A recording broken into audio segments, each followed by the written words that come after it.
welcome to Instant Biology by Dr. Neela. Today the topic that we would be dealing with is 2D gel electrophoresis. So in the last lecture we have already studied about SDS page. Okay, so it was one dimensional, 1D.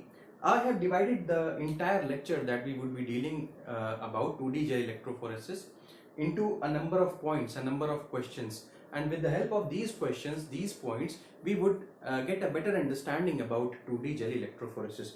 So the first question that we need to answer, we need to understand is, what does 2D mean? Okay, so the name 2D gel electrophoresis has 2D in its name, and what does 2D mean? Okay, so 2D basically means two dimensions.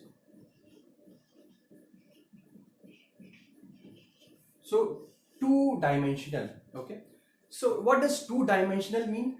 In easier sense or in easier language, two dimensions, there you can understand dimensions as parameters. Okay,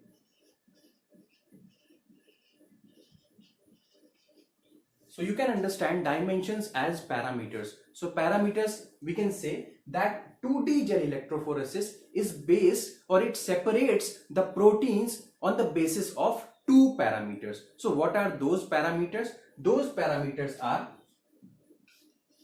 isoelectric point is the first parameter.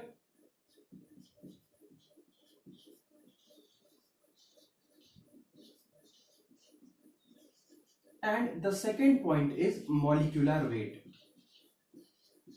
Okay, so these are the two parameters on the basis of which 2D gel or 2D gel electrophoresis separates the mixture of proteins. Okay, so now next point is difference from SDS page. Now how this 2D gel electrophoresis is different from SDS page? So if you remember SDS page,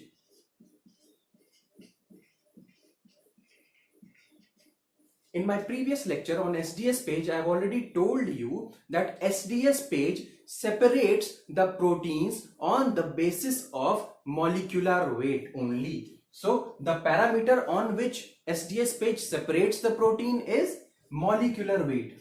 So only one parameter is present, and that is molecular weight. Okay, so here we can say that SDS page is one-dimensional gel electrophoresis, but 2D is two-dimensional gel electrophoresis. In 2D gel electrophoresis, what are we using? Isoelectric point and molecular weight as parameters for the separation of proteins. Okay, in SDS page we are using only one dimension or one parameter on for the separation of proteins, and that parameter is molecular weight. So the difference between the SDS page and 2D gel electrophoresis is this. Okay, is the parameters that are being used. Two parameters in 2D gel electrophoresis, and in SDS page only one parameter, that is of molecular weight, is being used. Okay, so we have completed these 2 points. What does 2D mean and difference from SDS page? Okay, so a new term that has come to our discussion is PI, or PI is the isoelectric point. We have already written about isoelectric point. This is the symbol of isoelectric point. Okay, so now let us gain the concept of isoelectric point, or what does isoelectric point mean.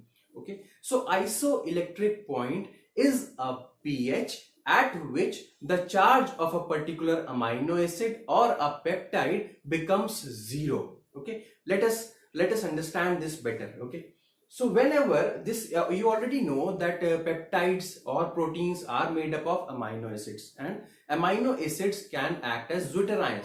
That is, an amino acids can act as positive as well as negative ions, or as well as can have zero charge on it. Okay, you understand this? Whenever you have an amino acid, let us see the structure of amino acid. Okay, let us see the structure of an amino acid. So how does an amino acid look like? This is the chiral carbon. Okay,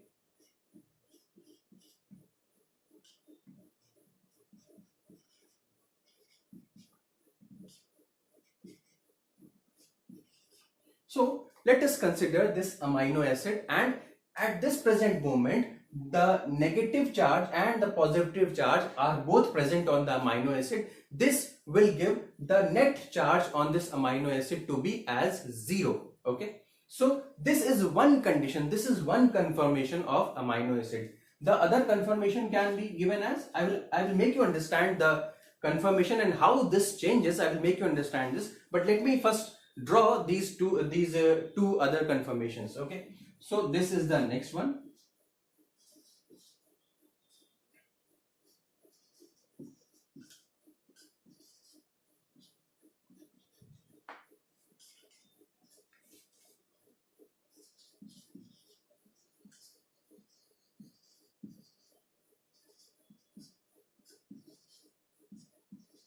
Okay, so these are basically the three conformations in which an amino acid can exist. Okay, so let us understand this by assuming that what is the charge or what is the pH of the environment in which this amino acid is present.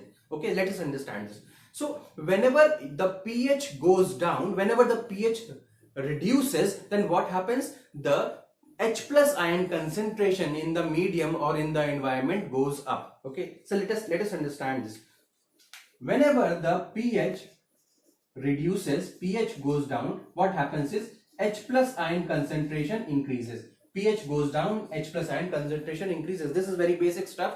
I guess you might be knowing this. pH goes down, H plus ion concentration increases. Okay, so here let us consider that pH is going down and H plus ion concentration is increasing. So when H plus ion concentration would be increasing, it will go and bind to wherever the negative charge portion or negative charge is present in the amino acid. This you might be aware of, and this you might be able to understand easily, that it will go and bind to the region where the negative charge is present. Okay, so let us consider that in this portion, let us consider this is the zero charge condition. Let us consider that the pH has been reduced or the H plus ion concentration has increased. So what will happen when this condition will occur? How this will occur? I'll show you.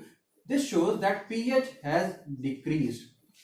When pH will decrease, the H plus ion will go and combine to COO minus, because here the negative charge is present. It will go and bind to, the H plus ion will go and bind to this region. So it will result in what?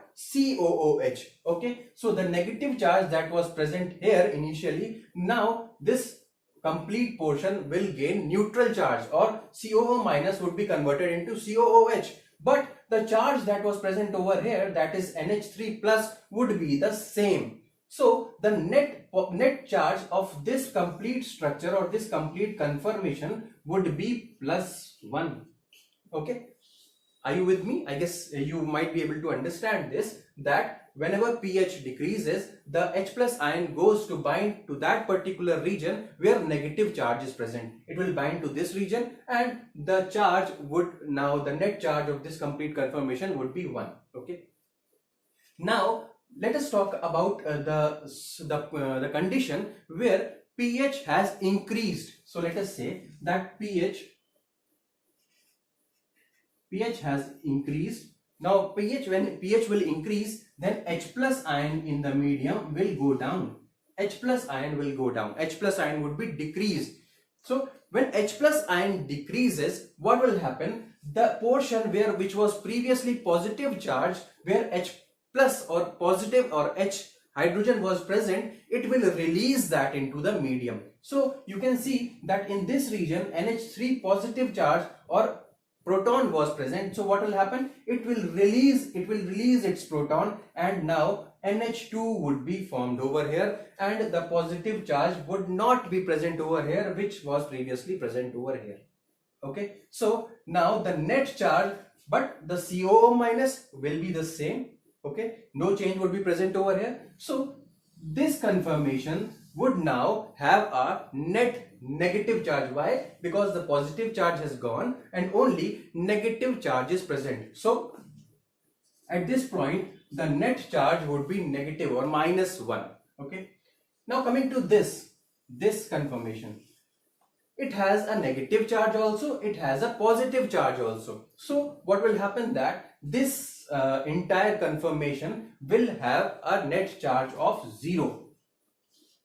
Okay, so here pH was less, here pH was more, and here pH was such that the charge on this complete amino acid, this complete conformation was found to be 0. Okay, so this pH at which the charge is 0 on a particular amino acid or a particular protein or a particular peptide, then that particular pH would be called as PI. So here pH will be equal to PI. That means whatever pH is present here, we can call that as isoelectric point. Okay, I think this would be clear to you. And here the pH would be more than isoelectric point, which means that pH would be higher than isoelectric point, and here the pH would be lower than isoelectric point. Okay, here pH would be equal to isoelectric point. So these are the three conditions. Okay, so this is the base of 2D gel electrophoresis, or how the 2D gel electrophoresis works. Okay, so we have understood that what is PI. We have already said that PI is the pH at which the charge at on a particular amino acid becomes 0. Okay, so now let us understand one more thing, that when just assume that a charged species is present inside an electric field. Okay, suppose this is a protein and it has a positive charge. This is the amino acid, it has a positive charge. Then if you keep it in an electric field, where do you think it will move? It will move towards the negative end. Okay, suppose you have another protein that is having a negative charge. Where do you think that this would move when it would be kept in an electric field? It would move towards the positive end. Okay, so and what do you think about this protein which has no charge on it? When you keep this in an electric field, what will happen? It won't move, or it would contain neutral charge, so no impact or no effect of electric field would be seen on this amino acid or this protein, because it does not have any electric charge, it does not have any charge. Okay, so it would cease to move, it would not have any mobility. So this is another point that is very important about isoelectric point or PI, that at PI no charge is present on the amino acid or the protein, and also it ceases to move and there is no mobility of that particular amino acid. Okay, so this is very important, very useful thing to remember. Okay, so this would not move,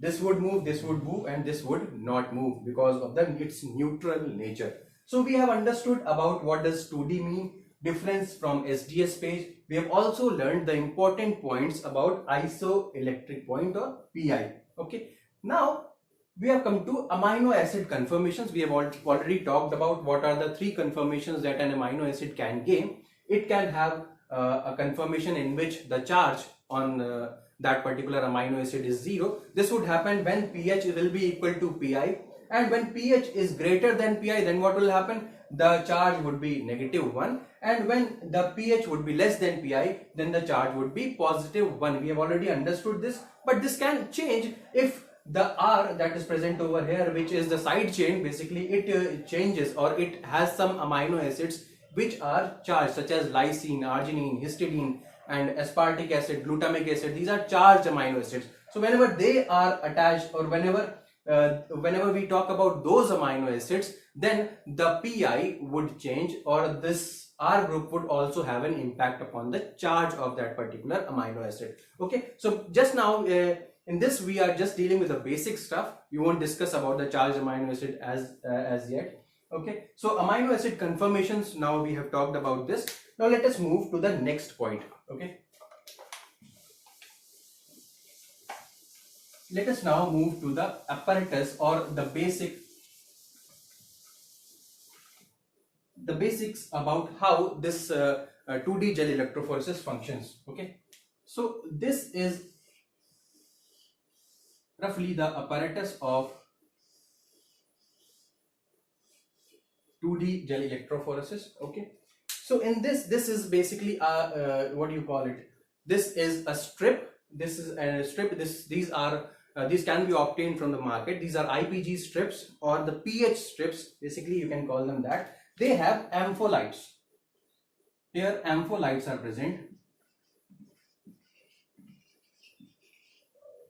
In this region, ampholites are present. Ampholites are what? They are charged substances or charged complexes, molecules that have the property to form a gradient of pH, that have the capacity to form a gradient of pH in this particular strip. Okay, so this is connected to the positive end, this is connected to the negative end, and now you add your proteins on it.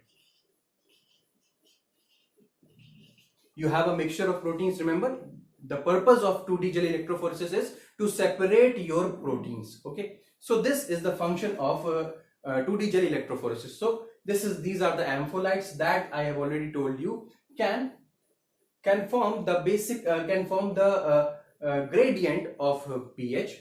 And when you pour your protein on these strips, what will happen? Your protein would separate on the basis of isoelectric point. The peptides or the mixture of proteins. Suppose there are 3 proteins in your mixture in this proteins. Suppose there are 3 proteins, a mixture of proteins you are using over here. Suppose there are 3 proteins A, B, and C.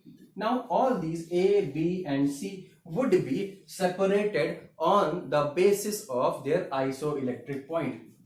These strips are can be in a number of variants. They can range from 3 to 11 pH, from 4 to 10 pH. Suppose we are taking one that is from 4 to 10.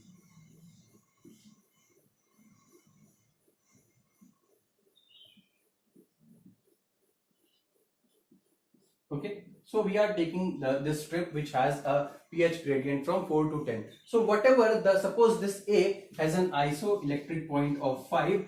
Suppose this A has an isoelectric point of 5, B has an isoelectric point of 6, and C has an isoelectric point of 7. What will happen? That whenever you plug in the electrodes, what will happen? This A protein, whenever you pour your proteins, mixture of proteins on this plate, this A protein would migrate to such an extent, would migrate to that point where the pH would be 5. So A would be present over here, B would be present over here, and C would come to be present over here.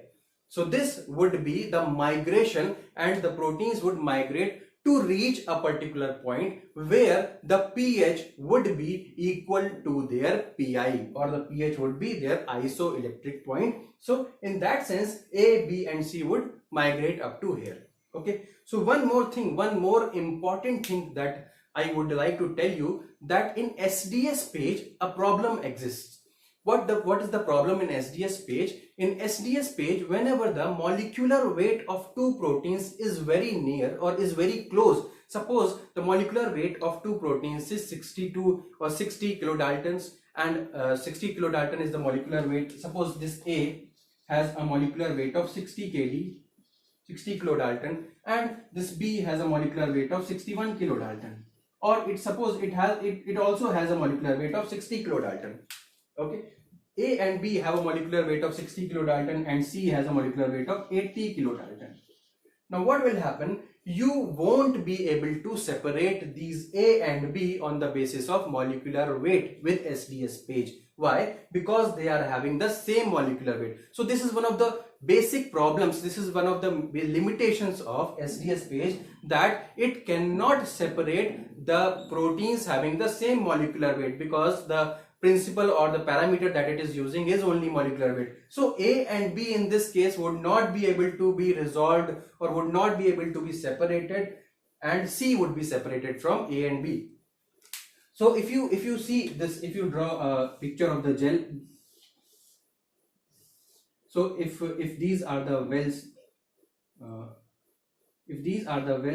that you are pouring your gel in, that you are pouring your sample in, then what will you find? That A and B, if they have the same molecular weight, you will find a single band over here that would comprise of A and B. And what about C? C is a higher molecular weight. C is of 80 kilodalton, so it would be found over here. This would be the band of C and this would be the band of A and B. You would not be able to separate A and B with the help of SDS page. So this is one of the limitations why the 2D gel electrophoresis came into existence. So in order to solve this problem, what you will do, you will use 2D gel electrophoresis. Why? Because 2D gel electrophoresis would use the isoelectric point also apart from the molecular weight. Okay, so this was one thing that I wanted to tell you before only, but now I remembered it, so I am telling you now. So this you might have understood. Now what? When you have separated this complete process is the separation on the basis of isoelectric point. So this is PI. This has been separated. These proteins, your proteins have been separated on the basis of PI, that is isoelectric point. So this is the first dimension. This is the first dimension. Now, as I have already told you in the earlier portion of the lecture that 2 dimensions would be used. So second dimension would be separation on the basis of molecular weight. So how would you separate this? This is a strip, right? This is a strip. Now you would cast a resolving gel. The same gel, like this gel only, you will cast a resolving gel. And what would you do? You would keep this separated proteins in the strip. The strip you would keep over here. Suppose this is the strip that you have obtained from the 2D apparatus, and here the A, B and C proteins are present. Suppose here is A protein and here is the B protein and here is the C protein. Okay. Now you connect this SDS page, this gel to now you connect this electrodes, and now what will happen is the positive terminal would be here, the negative terminal would be here, and when you connect it to the power supply, what will happen is that the gel would start to resolve. Okay, so this A, the protein A which is present over here, will give a band somewhere over here. It would not be exactly a band, it would be a spot. You will get a spot over here. The B would get a spot over here and C would get a spot over here. Why would this happen? Because A has already been resolved and it is in this position. It will go down in this direction only. B would go down in this direction only. Because this is an SDS page, it would separate on the basis of molecular weight. So the molecular weight, suppose it is here, the marker, if you run a marker over here, and this marker is here as 60 kd.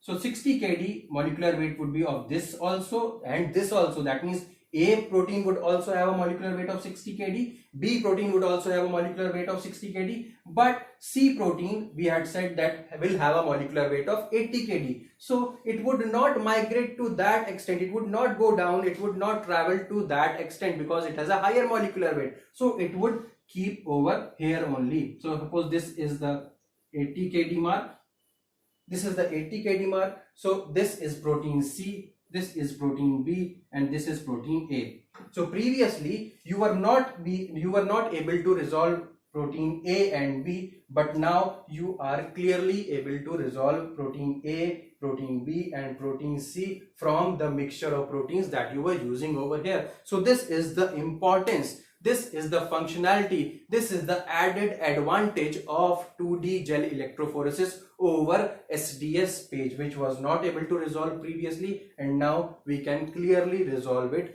using the 2D gel electrophoresis. So we have talked about the apparatus, we have talked about how an amino acid or a peptide moves when according to its isoelectric point over here, and we have also talked about the molecular weight, that when the molecular weight is not very when the molecular weight is very close, then it won't be able to be separated by SDS page. We have already talked about that. And finally we have also talked about the gel that we would obtain using 2D gel electrophoresis.